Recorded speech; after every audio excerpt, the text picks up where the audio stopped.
Frank Mallory, a 68-year-old retired race mechanic, lives alone in a small Colorado town.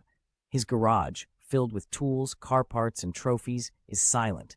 Once a trackside legend, Frank lost touch with his son Daniel after a bitter argument 12 years ago. Diagnosed with terminal liver cancer, Frank decides to take his Impala on one last drive. Frank calls Daniel, a New York corporate lawyer. Daniel is cold, distant, but agrees to visit after his wife insists. Arriving in a suit, Daniel is unimpressed by the road trip plan. Frank says, "I don't need your pity, son. I just want to drive with you, one last time." The Impala is spotless, its engine rumbling like thunder. They visit a forgotten drag strip in Utah. Frank recalls meeting Daniel's mother there. He lets Daniel drive the Impala, awkward at first, but Daniel smiles. They do minor tune-ups on the road. Frank teaches Daniel how to gap spark plugs and clean carbs. Frank coughs more, hiding blood in a tissue as his health deteriorates. The Impala breaks down in Arizona, stranding them for a day. Daniel is furious, but they fix the serpentine belt and change hoses. Under the stars, they open up. Daniel admits he never hated his father, just felt abandoned. Frank confesses, "I was too broken to raise you right, but I never stopped loving you." In Nevada, they visit an abandoned racetrack where Frank once broke a speed record. They recreate the drive. Daniel takes the wheel, the Impala screaming down the straight. Flashbacks show Frank tuning the Impala as a young man, Daniel as a boy in the passenger seat, laughter, love, and the sound of engines. They reach the Pacific Ocean. Frank is weak, asking Daniel to scatter his ashes at the beach when the time comes. They park the Impala. Frank says, "She's yours now. Treat her right. And don't forget to live." They sit on the hood together, no more words needed, sharing a moment of peace and understanding. Weeks later, Frank passes away peacefully. Daniel now drives the Impala around New York on weekends. He opens a small garage in his father's name, Mallory Motors. He teaches local kids about engines, mechanics, and storytelling through cars. The final shot shows Daniel polishing the Impala's hood, then turning off the lights in the garage.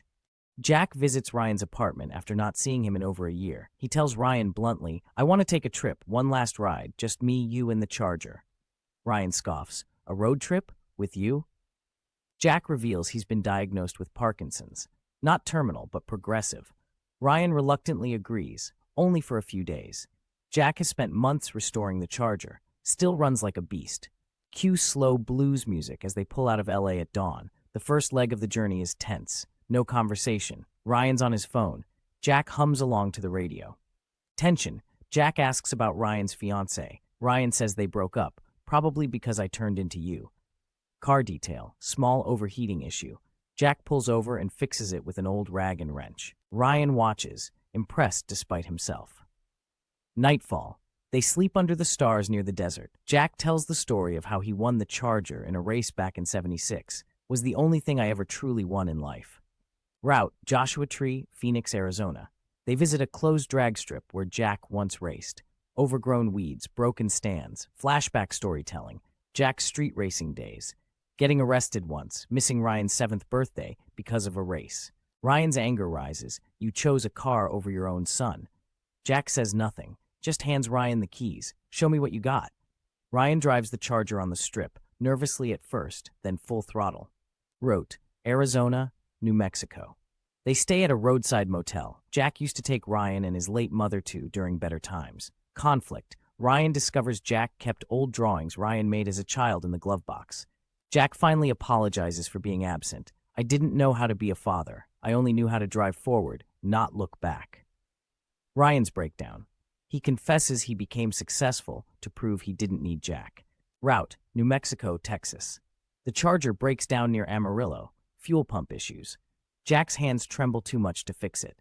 Ryan, using what he's learned so far, manages to repair it with Jack's guidance. "See, you got grease in your blood too." They make a detour to Jack's childhood home, now abandoned. Jack leaves a photo of Ryan and his mother on the front porch. Symbolism, letting go of the past. They reach the ocean. Jack always dreamed of driving coast to coast. Jack gets out, walks slowly to the water, and says, "This is where the road ends for me, but not for you." He gives Ryan the title to the Charger. Montage of the journey. Highways, sunsets, laughter, and engine roars. 1 month later, Ryan returns to LA, opens a small restoration garage part-time called Turner and Son, keeps the Charger, drives it every Sunday. Final shot, Ryan teaching a neighborhood kid how to change spark plugs. He taught me how to drive. But more than that, he taught me how to forgive. And that's the kind of legacy worth passing on. A broken relationship, a vintage 1972 Dodge Charger, and one road trip that could heal decades of silence. When a stubborn old mechanic and his estranged corporate son hit the road across America, buried truth surface, the past is confronted, and the soul of a muscle car becomes a vessel for healing, redemption, and legacy. Setting, a quiet auto garage in rural Oregon. Frank Miller, 67, finishes buffing his prized 1972 Dodge Charger RT, deep red with black racing stripes, a roaring V8 under the hood. He looks older than his years, carrying guilt, secrets, and something worse, a diagnosis of early-stage ALS. Frank hasn't spoken to his son, David, 35, in over 10 years. A successful corporate strategist in San Francisco, David cut ties after Frank missed his college graduation and blamed him for their mother's death. Inciting moment, Frank mails David a handwritten letter, his last attempt. It simply reads, "Taking the Charger on one final trip to Arizona. If you want to come, be at the garage on Saturday at 8 a.m. I won't ask again, Dad." David shows up, briefcase in hand, eyes cold. Frank grunts a hello, tosses him the keys and says, "You drive." She doesn't like sitting still. They take off. The Charger growls through the countryside. Initial tension. David is glued to his phone. Frank mutters sarcastic remarks. They argue about why David left. The accident that killed David's mother. Frank's drinking. He's now sober 5 years. David lashes out.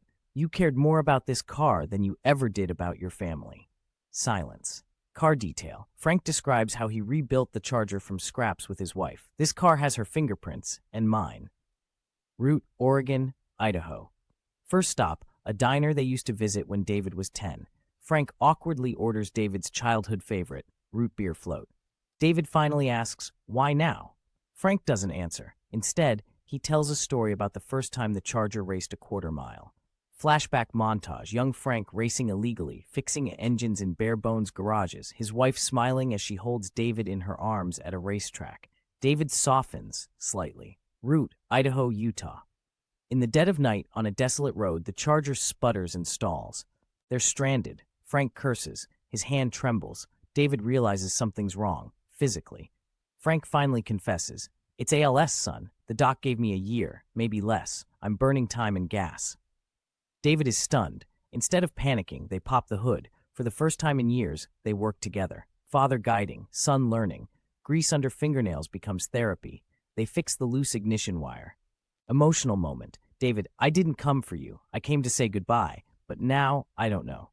Stop. An abandoned racetrack outside Flagstaff, Arizona. Frank pulls up to the rusted gates. "This is where I asked your mother to marry me," he says. "She said yes and told me to give up racing. I did for a while." Frank breaks down. "The night she died, I had been drinking. No, I drove the Charger to clear my head. She was coming to find me when she crashed." David, devastated, realizes the truth. "All this time, I blamed you, but you've been blaming yourself more." They sit in the empty stands as the sun sets. Wrote, Flagstaff, Sedona, AZ.